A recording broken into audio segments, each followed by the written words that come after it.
তাহলে বাড়ি গাড়ি সম্পদ দিব, নারী দিব, ক্ষমতা দিব, এই সব দিব। তিনটা জিনিস তোমাকে দেওয়া হবে, তার বিনিময়ে শর্ত একটা, তুমি তোমার দাওয়াত দেওয়া বন্ধ করে দিবা। নাউজুবিল্লাহ।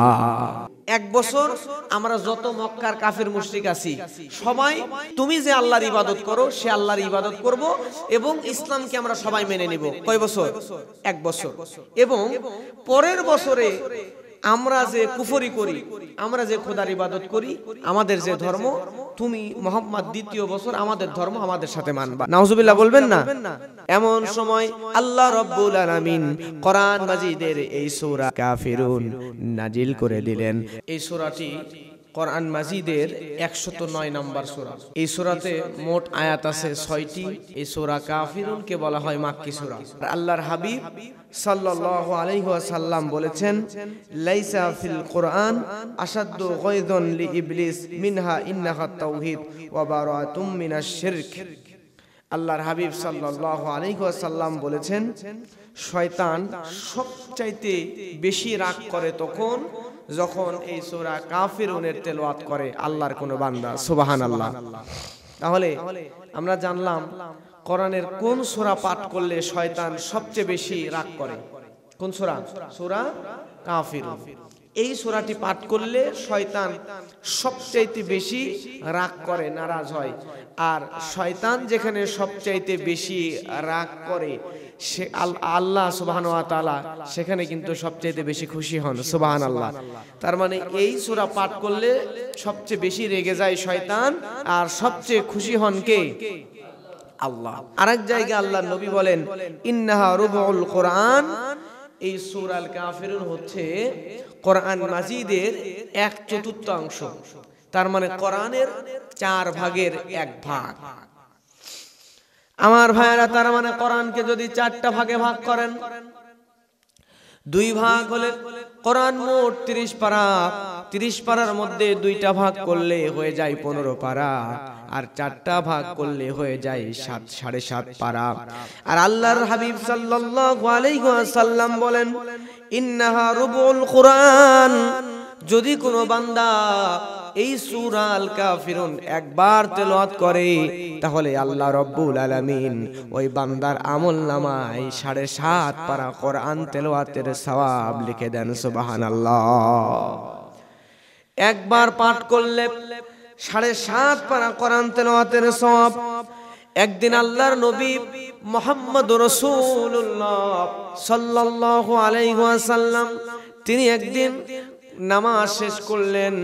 সালাত শেষ করার পরে সাহাবীদের উদ্দেশ্য করে বললেন, ও আমার সাহাবীরা, আজকে আমি প্রথম রাকাতে কোরআন মাজিদের 3 ভাগের 1 ভাগ তেলাওয়াত করে ফেলেছি, আর দ্বিতীয় রাকাতে কোরআন মাজিদের 4 ভাগের 1 ভাগ পাঠ করে ফেলেছি। সুবহানাল্লাহ। সাহাবীরা বুঝতে পারলেন না।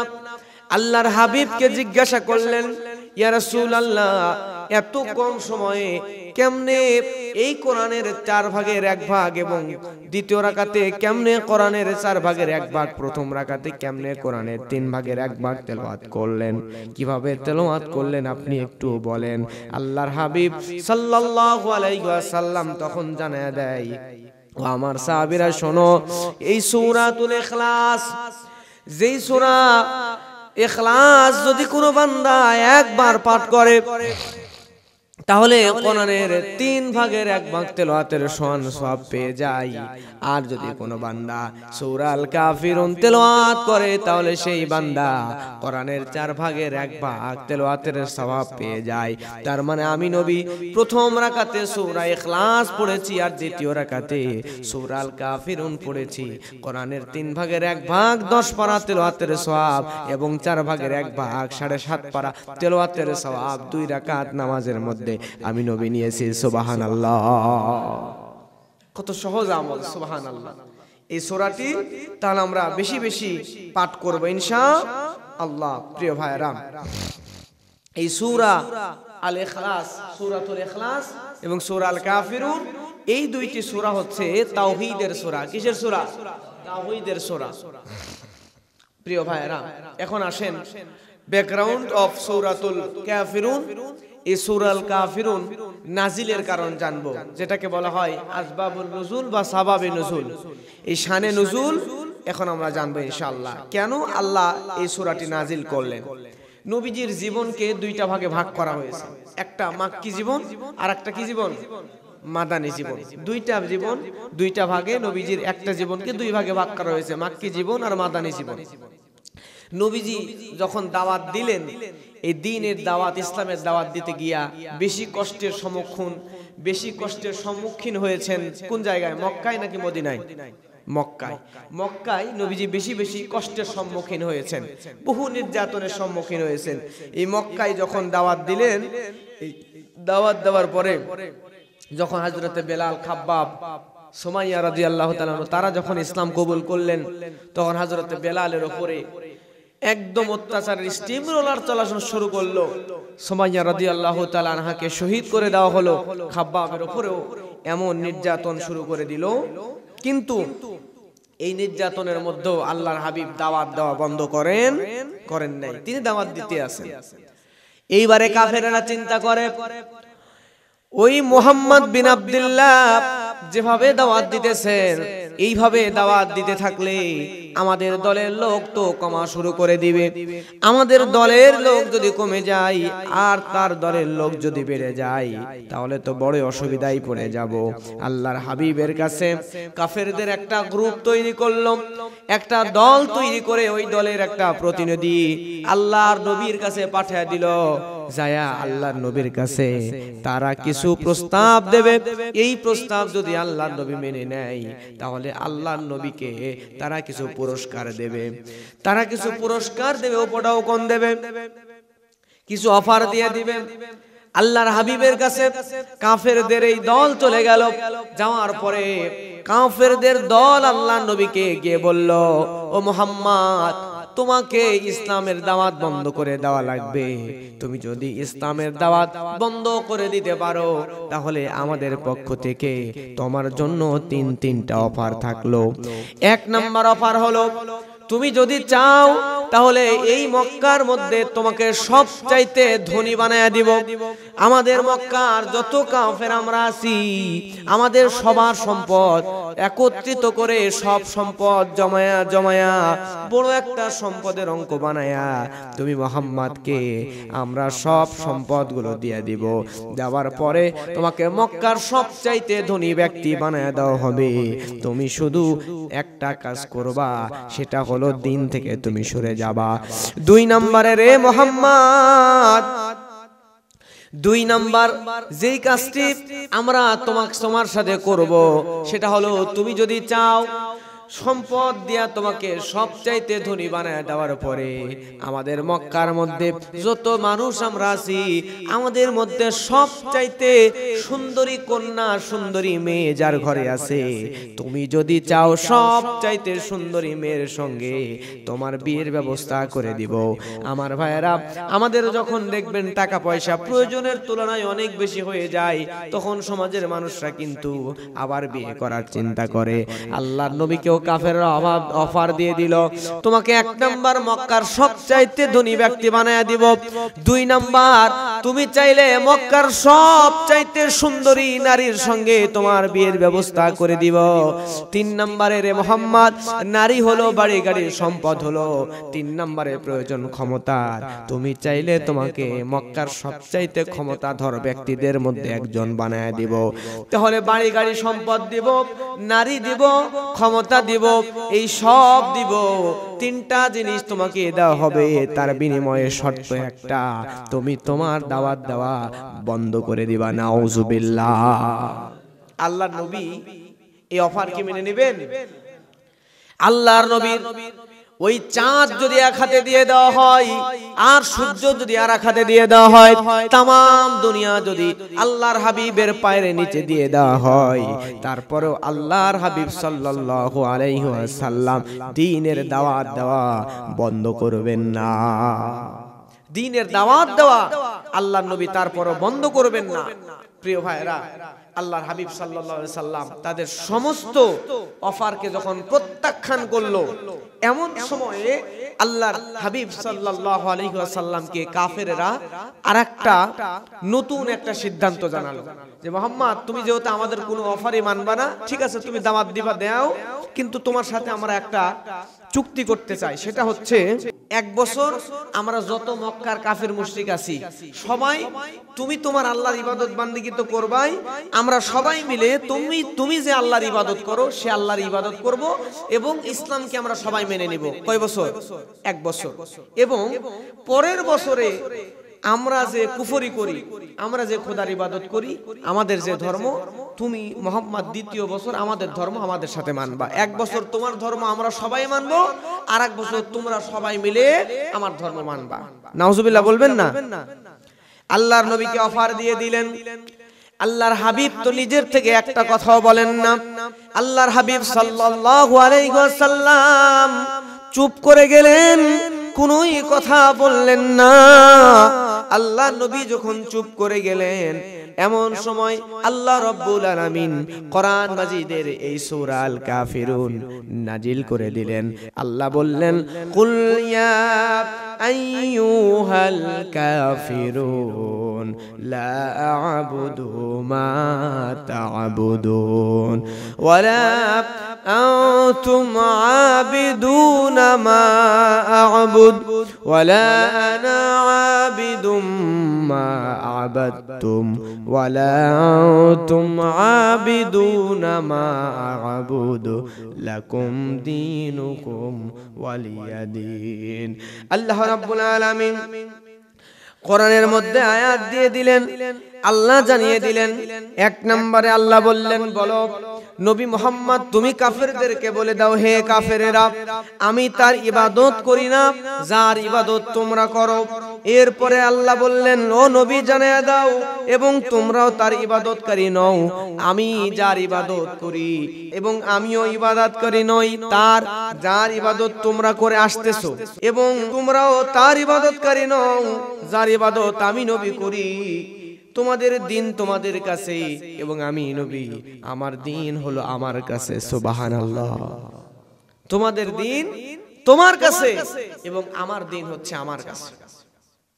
এখানে এই দিনের লাকুম দীনুকুম ওয়ালিয়া দীন, তোমাদের দিন তোমার কাছে আমার দিন আমার কাছে, এই দিনের ব্যাখ্যায় মুফাসসিরিনে কেরাম বলেছেন যে এই দিনের ব্যাখ্যায় বলেছেন দিনটা হচ্ছে কর্মফল। দিনটা কি? কর্মফল। তোমাদের কর্মফল তোমার কাছে, আমার কর্মফল আমার কাছে। তার মানে তোমরা যে দিন পালন করো, তোমরা যে ধর্ম পালন করো, এর কর্মফল তোমরা ভোগ করবা, এবং আমরা যে দিন পালন করি এই দিন পালন করার, ইসলাম পালন করার কর্মফল আমরা ভোগ করব। তোমাদের দিন আমরা মানবো না, আমাদের দিন তোমরা না মানলেও কোনো সমস্যা নাই। প্রিয় ভাইরা, এখন এই দুনিয়ার সব মানুষ যদি দিন না মানে, ইসলাম না মানে, আল্লাহর কি ক্ষতি হয়ে যাবে? আমি হুজুর যদি জুমার নামাজ না পড়াই, আপনারা সব যদি চলে যান মসজিদ থেকে, আল্লাহর মনে বড় একটা ক্ষতি হয়ে যাবে? হ্যাঁ, কোনো ক্ষতি হবে না। আপনারা যারা বসে আছেন মসজিদে আসছেন নামাজ পড়ার জন্য, সবাই নামাজ পড়লে আপনারই লাভ, না পড়লে ক্ষতিকার আপনারই ক্ষতি, আল্লাহর কোনো ক্ষতি নাই। এজন্য কাফেরদেরকে বলছে তোমরা যদি দিনে আসো, আমাদের দিন মানলে ভালো, না মানলেও কোনো অসুবিধা নাই, মানলে তোমাদেরই লাভ, না মানলে তোমাদেরই ক্ষতি। আমার ভাইয়েরা, এই ইসলামটাকে জন্য পরিপূর্ণ মানতে হবে। শুধুমাত্র নামাজ পড়ার নাম ইসলাম না, শুধুমাত্র রোজা করার নাম ইসলাম না, শুধুমাত্র হজ করার নাম আর যাকাত দেওয়ার নাম ইসলাম না। ইসলাম হলো, আল্লাহ বলেন, ইয়া আইয়ুহাল্লাযীনা আমানু দুখুলু ফিস সিলমি কাফা। আল্লাহ বলেন, হে ঈমানদারেরা, রব্বুল আলামিন বলছেন, হে ঈমানদারেরা তোমরা ইসলামের ভিতরে পরিপূর্ণভাবে প্রবেশ করে নাও। ইসলামের মধ্যে পরিপূর্ণ প্রবেশ করা লাগবে। প্রিয় ভাইরা, ইসলামের ভিতরে যদি পরিপূর্ণ প্রবেশ না করেন তাহলে আপনি ইসলামটাকে মানতে পারবেন না। মনে করেন আপনি বাসায় ঘুমাচ্ছেন, ঘুমানোর সময় আপনার ওই বাড়িতে প্রচুর মশারি টাঙাইছেন, 4-5 জন এক মশারির ভিতরে, ভালো করে ভিতরে ধরতেছে না। এমন সময় মশারির ভিতরে আপনি অর্ধেকটা থেকে আপনার একটা হাত মশারির বাইরে বের করে দিয়েছেন, তাহলে ওই হাতকে মশায় কামড়াবে কি কামড়াবে না? এক হাত কেন, যদি আপনি 4টা আঙ্গুলও বের করে রাখেন মশা ওই জায়গায় অ্যাটাক করবে। কথা বলেন ঠিক কিনা? 4 আঙ্গুলেই মশা কামড়াবে। তার মানে মশারির ভিতরে আপনার হয় পরিপূর্ণ প্রবেশ করা লাগবে, আর যদি মশারির বাইরে একটা আঙ্গুলও রাখেন সেখানেই মশা কামড় দিবে। ঠিক ইসলামের মধ্যে প্রবেশ করলে পরিপূর্ণ ইসলামের মধ্যে প্রবেশ করা লাগবে। আপনি একটা মানবেন আর একটা মানবেন না, তাহলে কিন্তু আপনি প্রকৃত মুসলমান হতে পারবেন না। প্রিয় ভাইরা, আমাদের সমাজে আমরা এরকম হুজুর আছে দেখবেন গুল খাই, জাদ্দা দিয়ে পান খাই। আমাদের সমাজে এরকম হুজুর আছে। এখন যদি বলেন, আমি নিজে এক হুজুরে জিজ্ঞেস করছিলাম যে এই যে গুল বা জাদ্দা খাচ্ছি, এটা তো মানে ইসলামের স্বীকৃত নয় পরিপূর্ণ। কেউ কেউ বলেন মাকরু, কিন্তু অপছন্দনীয় হলেও তো যেটা অপছন্দনীয় সেটা তো না করাই উত্তম, তাই না?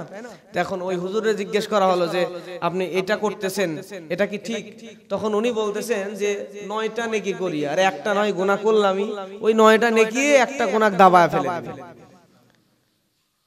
প্রিয় ভাইরা, কিন্তু আল্লাহ বলছেন ইয়া আইয়ুহাল্লাযীনা আমানু দুখুলু ফিস সিলমি কাফা, ইসলামের মধ্যে পরিপূর্ণ ঢুকতে হবে। যদি এই বিড়ি খাওয়া, তারপরে গুল খাওয়া, জাদ্দা খাওয়া, এগুলো ইসলাম যদি পছন্দ না করে তাহলে এগুলো ছেড়ে দেওয়া লাগবে। আপনি পান খাবেন, শুধু পান খান, সুপারি দিয়ে খান, কিন্তু জাদ্দা যেখানে সন্দেহযুক্ত এখানে ছেড়ে দিতে হবে। বিড়ি খাওয়া আপনার অভ্যাস হয়ে গেছে, এখন এই বিড়ি সিগারেট এটা আস্তে আস্তে আস্তে আস্তে আপনাকে ছেড়ে দেওয়া লাগবে। যেগুলো শরীরের ক্ষতি করে, মডার্ন সায়েন্স বলছে শরীরের ক্ষতি করে, এগুলো ছেড়ে না দিলে আপনার গুনাহও হবে। আর এগুলো এক প্রকার নেশা। আল্লাহ এই সমস্ত জিনিস থেকে আমাদেরকে হেফাজত করুন, জোরে বলেন আমিন। প্রিয় ভাইরা, তাহলে দেখেন আল্লাহ বলছেন ইয়া আইয়ুহাল্লাযীনা আমানু দুখুলু ফিস সিলমি কাফা, পরিপূর্ণ ইসলামের মধ্যে প্রবেশ করো। ওয়ালা তাত্তাবিউ খুতুওয়াতিশ শাইতান ইন্নাহু লাকুম আদুউম মুবিন, শয়তানের পদাঙ্ক অনুসরণ করা যাবে না, কারণ শয়তান আমাদের প্রকাশ্য দুশমন। শয়তান আমাদের কি? প্রকাশ্য দুশমন। আমার ভাইয়েরা, এর জন্য পরিপূর্ণ ইসলাম আমাদেরকে মানা লাগবে। পরিপূর্ণ ইসলাম যদি না মানি তাহলে সামান্য আংশিক ইসলাম মানলে আমরা পরিপূর্ণ মুসলমান হতে পারবো না। কিন্তু আজকে আমাদের সমাজের মানুষেরা ধর্ম মানার ব্যাপারে, আমাদের সমাজের মানুষরা 3টা কোয়ালিটি, 3টা ভাগে বিভক্ত হয়ে গেছে ধর্ম মানার ব্যাপারে। কয়টা ভাগে? সবাই কথা বলছেন না, জোরে বলেন কয়টা ভাগে? ধর্ম মানার ব্যাপারে আমাদের সমাজের মানুষরা 3টা অবস্থানে চলে গেছে, 3টা ভাগে ভাগ হয়ে গেছে। এক নাম্বার ধর্ম মানার ব্যাপারে যে অবস্থানে মানুষ আছে তা হলো সর্ব অবস্থায় ধর্ম মানবে। যা জীবন গেলেও ধর্মের পক্ষে, জীবন থাকুক আর না থাকুক, জীবনের শেষ মুহূর্ত পর্যন্ত যতক্ষণ জান আছে শরীরের মধ্যে ততক্ষণ ধর্মের পক্ষে থাকবে। এমন মানুষ দুনিয়া আছে না নাই? আমার ভাইয়েরা, উদাহরণ দিতে গেলে বলতে হযরতে বেলালের কথা। হযরতে বেলাল রাদিয়াল্লাহু তাআলা আনহু, তাকে কাফেররা নির্যাতন করা শুরু করে দিল। বেলালকে তার মালিক উমাইয়া মারতে মারতে মারতে মারতে শরীরের মধ্যে এমন করে আঘাত করে বেলাল বেহুশ হয়ে যায়, সেন্সলেস হয়ে যায়। জমিনের মধ্যে তাদের পিটাইতে পিটাইতে মরুভূমির উত্তপ্ত বালুর মধ্যে নিয়ে যাওয়া হয়।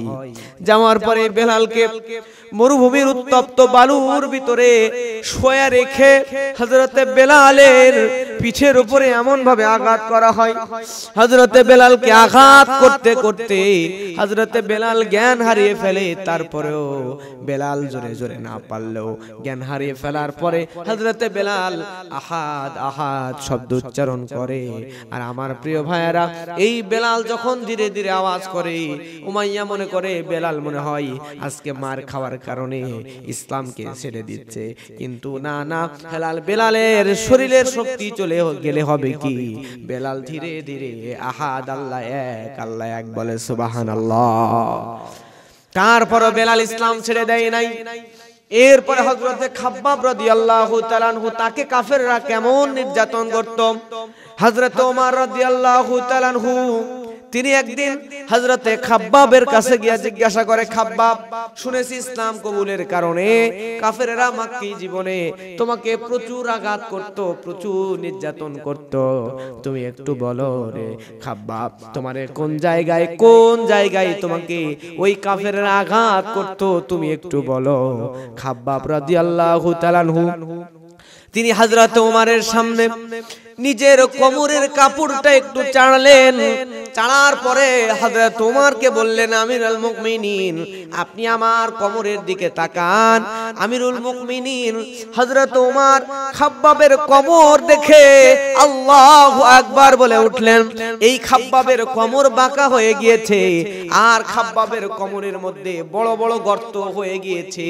এই গর্তের মধ্যে পরবর্তীতে খাব্বাবের নাতিপুতিরা এমন বড় বড় গর্ত, বড় বড় খেজুরগুলা ওই গর্তের মধ্যে ঢুকায়া ঢুকায়া নাতিরা খেলতো। এত বড় বড় গর্ত দেখে হযরত ওমর জিজ্ঞাসা করে, রে খাব্বাব তোমার কবরের মধ্যে এমন গর্ত কেন? খাব্বাব বলে, আমিরুল মুমিনিন ইসলাম কবুল করার কারণে ওই মক্কি জীবনে কাফেরেরা আমাকে আগুনের অঙ্গারের উপর, আগুনের কয়লার উপরে শোয়া রাখতো। আমার শরীরের মধ্যে লোহার রড গুলো ঢুকায়া দিত, লোহার অঙ্গার গুলো ঢুকায়া দিত, শরীরের মধ্যে গর্ত হয়ে কয়লার উপরে শোয়া রাখতো। ওই শরীরের তেলগুলা চর্বি গুলো গলে গলে পড়ে ওই কয়লার আগুন নিভে যেত। আমি খাব্বাবকে এভাবে কষ্ট দেওয়া হয়েছে। তারপর আল্লাহর নবীর সাহাবী হযরত খাব্বাব জীবন দেওয়ার জন্য প্রস্তুত ছিল, ইসলাম ছেড়ে দেয় নাই। সুবহানাল্লাহ। এই রকম মানুষ অতীতে তারা ছিল, এখনো এমন মানুষ আছে যেই মানুষগুলা প্রয়োজনে জীবন দিয়ে দিবে, তারপরও ধর্মের ব্যাপারে কোনো আপোষ করবে, ইসলামের ব্যাপারে কোনো আপোষ করবে না। আমার ভাইয়েরা এরকম মানুষ, তারা জীবন দেওয়ার জন্য প্রস্তুত হয়ে গেছে কিন্তু ধর্ম ছেড়ে দেয় নাই। দুই নম্বরে ধর্মের ব্যাপারে, দুই নম্বরে যে অবস্থানে যে মানুষগুলা থাকে, দুই নম্বর অবস্থান হলো তারা ধর্মের বিপক্ষে অবস্থান নেয়। এমন মানুষ আছে না নাই? ধর্মের বিপক্ষে অবস্থান নেয়, তার মানে এই সমস্ত মানুষ হচ্ছে নাস্তিক। তারা কোনো ধর্মকে বিশ্বাস করে না। মুসলিম বলেন, ইহুদি ধর্ম বলেন, খ্রিস্টান ধর্ম, হিন্দু ধর্ম, দুনিয়ার কোনো ধর্মকেই তারা বিশ্বাস করে না। তারা বলে ধর্ম নাই, পরকালই নাই। নাউজুবিল্লাহ বলবেন না? জোরে বলেন নাউজুবিল্লাহ। তারা ধর্মের ব্যাপারে ধর্মের বিপক্ষে অবস্থান করে নাস্তিকরা। তারা বলে কোনো ধর্মই নাই। প্রিয় ভাইরা, এরপরে তিন নম্বরে পৃথিবীর মানুষ ধর্মের ব্যাপারে যে অবস্থানে থাকে, তিন নম্বর হচ্ছে ধর্ম নিরপেক্ষতা। ধর্ম কি? নিরপেক্ষতা। নিরপেক্ষ এই জিনিসটা কোনো পক্ষেরই নয়। মনে করেন আপনি একজনের সাথে ঝগড়া লাগছেন, মারামারি হয়ে যাচ্ছে, পাশে আর একজন দাঁড়ায় আছে, সে নিরপেক্ষ, সে কারো পক্ষে না। তার মানে যে দুজন মারামারি লাগছে তাদের দুইজনের কারো পক্ষেই না। তাহলে নিরপেক্ষ যে ব্যক্তি দূরে দাঁড়ায় আছে, সে যদি এই দুইজনের ঝগড়া মীমাংসা করতে না আসে বা কারো পক্ষেই না যায়, তাহলে সে কি কারো পক্ষে থাকলো? দুইজনের মধ্যে দূরে দাঁড়ায় আছে, নিরপেক্ষ। ঠিক ধর্ম নিরপেক্ষতাও এমন, এটা যে বিশ্বাস করে, এটা যে মানে, সে কোন ধর্মেরই নাই, সে ইসলাম ধর্মেরও না, সে ইসলামকেও মানে না।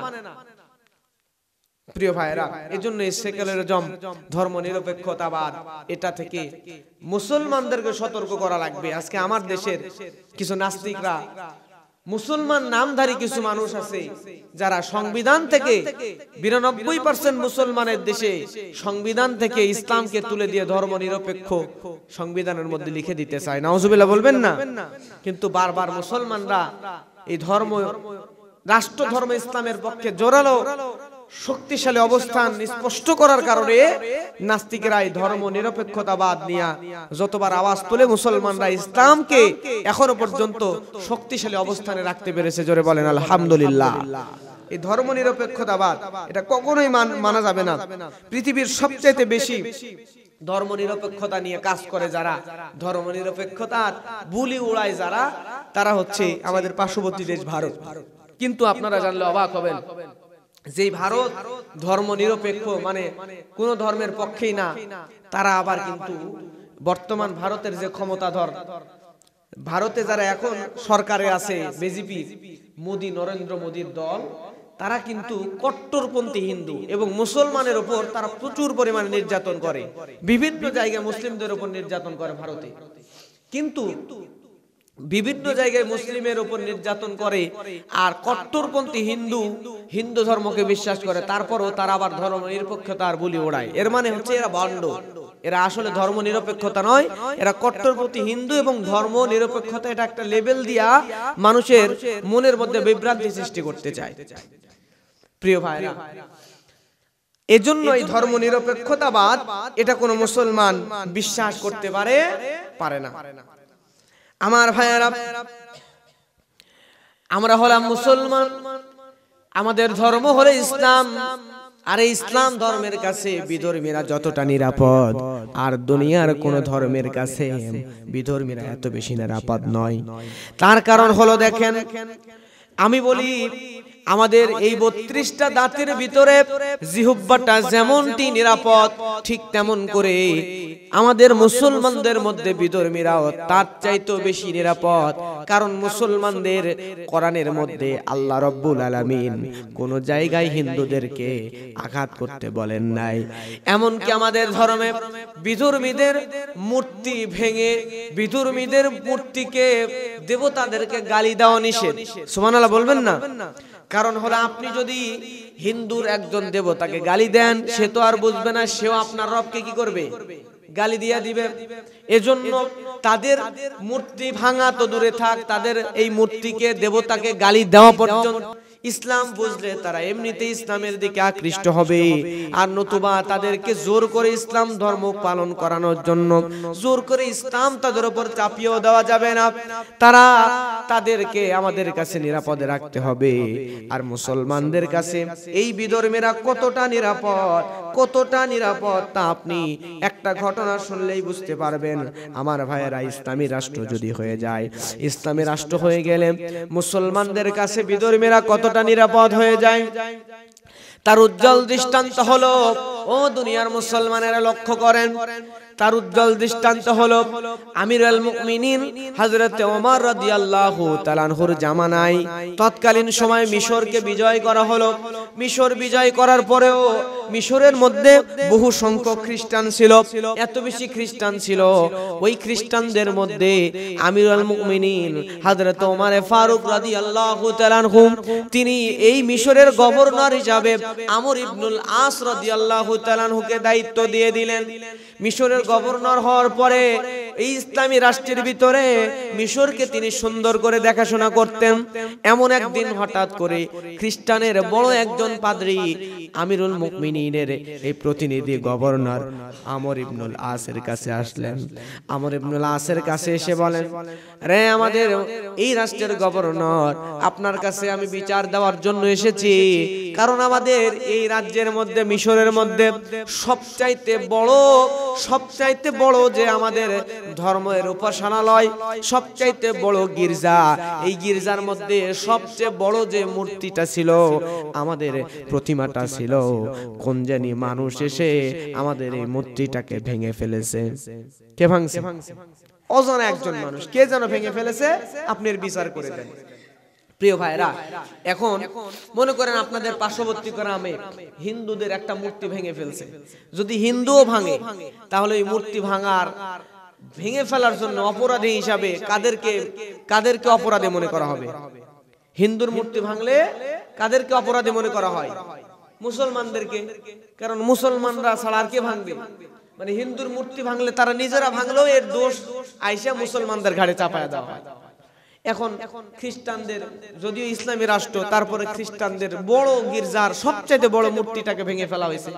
এখন তারা টেনশনে পড়ে গেছে, চিন্তায় পড়ে গেছে যে এত বড় মূর্তি কে ভাঙলো? নিশ্চয়ই মুসলমানরাই ভাঙছে, কারণ এই জায়গায় তো মুসলমানদের চাইতে শক্তিশালী আর কেউ নাই।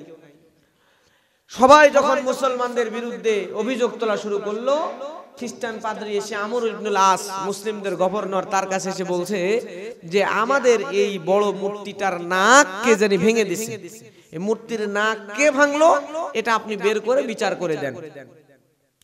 আমার ভাইয়েরা লক্ষ্য করেন, আমর ইবনুল আস রাদিয়াল্লাহু তাআলা আনহু তিনি সঙ্গে সঙ্গে চিন্তা করলেন কে এই কাজ করেছে, অবশ্যই তাকে শাস্তির আওতায় আনা লাগবে। আমর ইবনুল আস রাদিয়াল্লাহু তাআলা আনহু তিনি গোয়েন্দা বিভাগকে ডাক দিয়ে বললেন, ও গোয়েন্দার লোকেরা, ও পুলিশের লোকেরা, তোমরা এই মুহূর্তে চলে যাও, খুঁজে বের করো কে এই খ্রিস্টানদের গির্জার সবচাইতে বড় মূর্তির নাকটা ভেঙে দিয়েছে, এটা খুঁজে বের করে নিয়ে আসো। আমার ভাইয়েরা, এইবারের সঙ্গে সঙ্গে আমর ইবনুল আস রাদিয়াল্লাহু তাআলা আনহুর গোয়েন্দা বাহিনী রাজ্যের মধ্যে তন্ন তন্ন করে খোঁজা শুরু করে দিলেন, তদন্ত করলেন। কয়েকদিন পার হয়ে গেল, কিন্তু আমর ইবনুল আস তার গোয়েন্দার লোকেরা কে যে মূর্তির নাক ভেঙেছে এটা খুঁজে বের করতে পারল না। এটা খুঁজে বের করতে না পারার কারণে খ্রিস্টানদের পাদ্রী চলে আসলো। আসার পরে আমর ইবনুল আসকে ডাক দিয়ে বলছে, আপনারা আমার এই মূর্তির যে নাক ভেঙেছে তাকে তো খুঁজে বের করতে পারলেন না, তাহলে কি করা যায়? আমর ইবনুল আস দেখেন ইসলামী রাষ্ট্র থাকলে কি হয়ে যায়। আমর ইবনুল আস রাদিয়াল্লাহু তাআলা আনহু সঙ্গে সঙ্গে বলতেছে, ও খ্রিস্টান পাদ্রী, তাহলে কি করা যায় বলো? খ্রিস্টান পাদ্রী বলতেছে, তাহলে একটা কাজ করা যায়, সেটা হচ্ছে আমাদের মূর্তির নাক কে ভেঙেছে আমাদের সন্দেহ তীর যেহেতু মুসলমানদের উপরে, অতএব আমাদের একটা দাবি হলো, আমাদের মূর্তির নাক যেহেতু মুসলমানরা ভেঙেছে, অতএব আমরা এখন মুসলমানদের নবী মুহাম্মদ সাল্লাল্লাহু আলাইহি ওয়াসাল্লামের একটা মূর্তি বানাবো। বানানোর পরে আল্লাহর নবীর ওই মূর্তির নাকটা ভেঙে দিব। নাউজুবিল্লাহ বলবেন না? আল্লাহর নবীর একটা মূর্তি বানাবো, বানানোর পরে আল্লাহর নবীর ওই মূর্তির নাকটা আমরা ভেঙে দিব। এখন বলেন তো, মুসলমান একজন গভর্নর যে কিনা তার কলিজার চাইতো নবী মুহাম্মদ সাল্লাল্লাহু আলাইহি সাল্লামকে বেশি ভালোবাসে, তাহলে আল্লাহর নবী মুহাম্মদ সাল্লাল্লাহু আলাইহি সাল্লামের মূর্তি বানায় আবার তার নাক ভেঙে দিবে, এমন কথা শুনলে মুসলমান গভর্নর তার কি মাথা ঠিক থাকে? তার হাত বারবার তরবারির দিকে যায় যে এক কোপ দিয়ে ধর থেকে আল্লাহ আলাদা করে দিব। কিন্তু তিনি তো মুসলমান গভর্নর, এখন তাকে ধৈর্য হারায় ফেললে চলবে? সব সময় রাষ্ট্রের নেতা দায়িত্বশীলদের ধৈর্যশীল হতে হয়, ধৈর্যের পরিচয় দিতে হয়। তিনি ধৈর্যের পরিচয় দিলেন। তিনি রাগ করার পরেও তরবারির দিকে যতই হাত যায় তারপরেও হাত দিলেন না।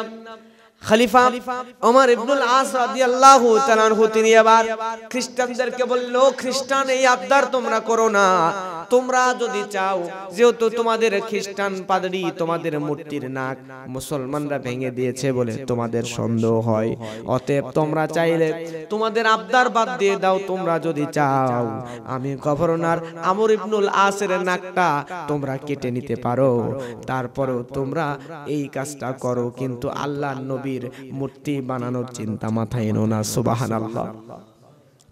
বলছে আমার নাক প্রয়োজনে তোমরা কেটে নাও। এইবারে আমার ভাইয়েরা, হাজার হাজার মানুষ দাঁড়িয়ে আছে।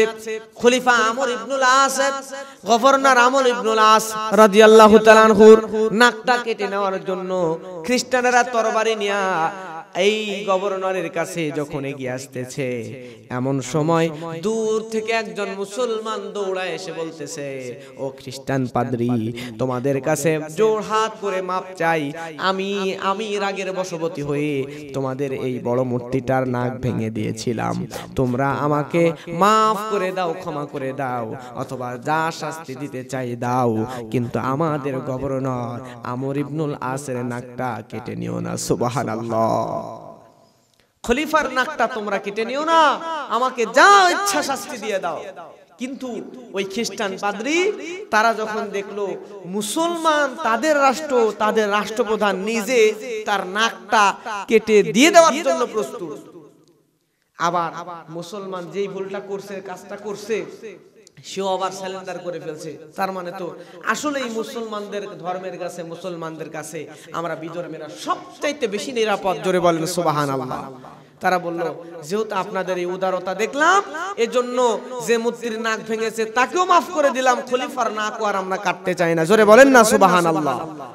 প্রিয় ভাইয়েরা, এই হলো মুসলমান। এই মুসলমানদের কাছেই বিধর্মীরা সবচাইতে বেশি নিরাপদ। এর জন্য আল্লাহ বললেন, লাকুম দীনুকুম ওয়ালিয়া দীন।